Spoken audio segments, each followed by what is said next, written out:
Coach, you're coming off a 3-0 weekend at the Bellarmine Classic where you took on SIUE, Bellarmine, and Indiana State, um, all in straight sets. Can you just kind of touch on the weekend, what you saw, what you liked, things of that sort? Yeah, I mean, I think we were organized. We played really, really hard. We did a really good job from the end line. We were good in serve receive, not great, but we were good and didn't get aced a lot. So, we really made it hard for teams to beat us. So, definitely a great start. Proud of the girls. Our young players really stepped up and got better as the weekend went on. And what you take out of it is that we're a really tough team to beat. We definitely have some room to grow. But great start. What all did you see from your players, specifically the freshmen? There was numerous that played a lot, and Yeah. off the top of my head, for example, Molly Creech, two service aces in each match, led us. Just kind of I saw different things that I thought were pretty impressive. Just what were your overall thoughts?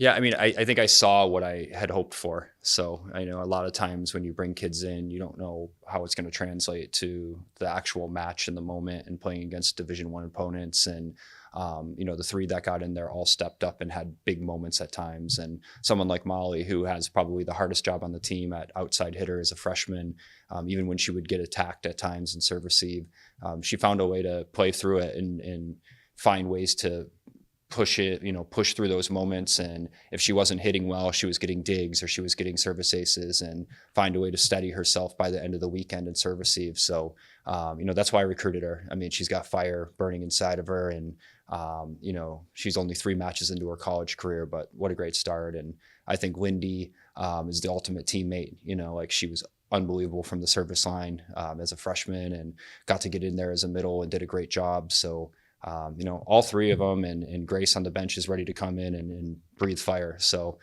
really excited about that class and really excited about the future and proud of them for their preseason they had and then what they were able to do these first 3 matches. How comforting was it to have, obviously Lindsey Karen come in, transfer upperclassmen, led the team this weekend in digs, seemed like just a calming presence. What did you see out of her? Well, I think having her and Anna back there, there's one of the better libero DS combos in the country. We were, I think, .044 aces against us for the weekend, which is probably one of the better stats in the country you can have. And, they're only going to get better together back there, as far as communication and whose balls which and things like that. But they dug a ton of balls. They both passed great. And then the leadership they have and the competitiveness and the communication at times helped those younger players through that match. So, not only Lindsay, but Anna, they're both good enough to play libero. You could flip a coin. They're both great in their own way and really pumped for them and pumped for them to keep going here. Tomorrow we have Coach Condit Day at 6:30. Yep. Celebrating her and the legacy and the court dedication as well.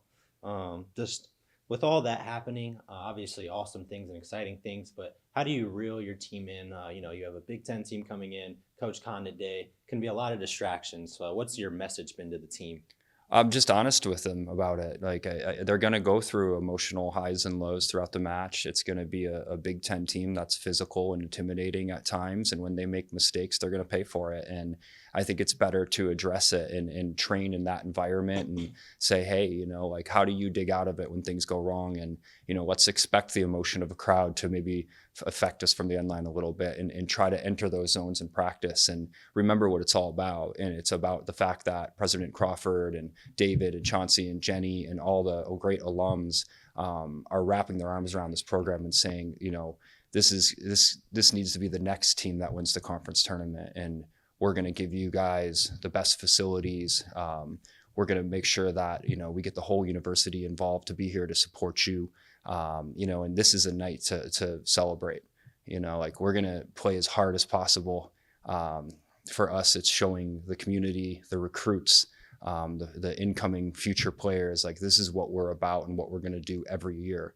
We're just ready to go, win, lose, draw, like we're going to play hard. It's going to be fun to watch.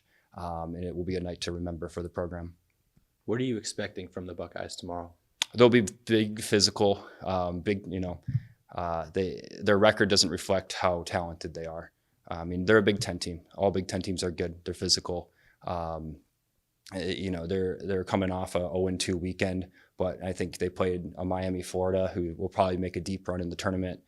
They're real good and real physical. So, and they're desperate to win right now. They have to win this match. It's a trap match for them. It's an opportunity for us. So they're going to play really hard. I think they're probably more aware than they were last Thursday night that you've got to go play Miami on the road. And, it's good luck. It's one of those things. It's tough to go on the road and get a win against anyone in this country in Division I volleyball. So I expect a great match from them. I appreciate them coming. It's a step forward for our program and us as recruiters and what we can do and kind of show the Midwest what we're about.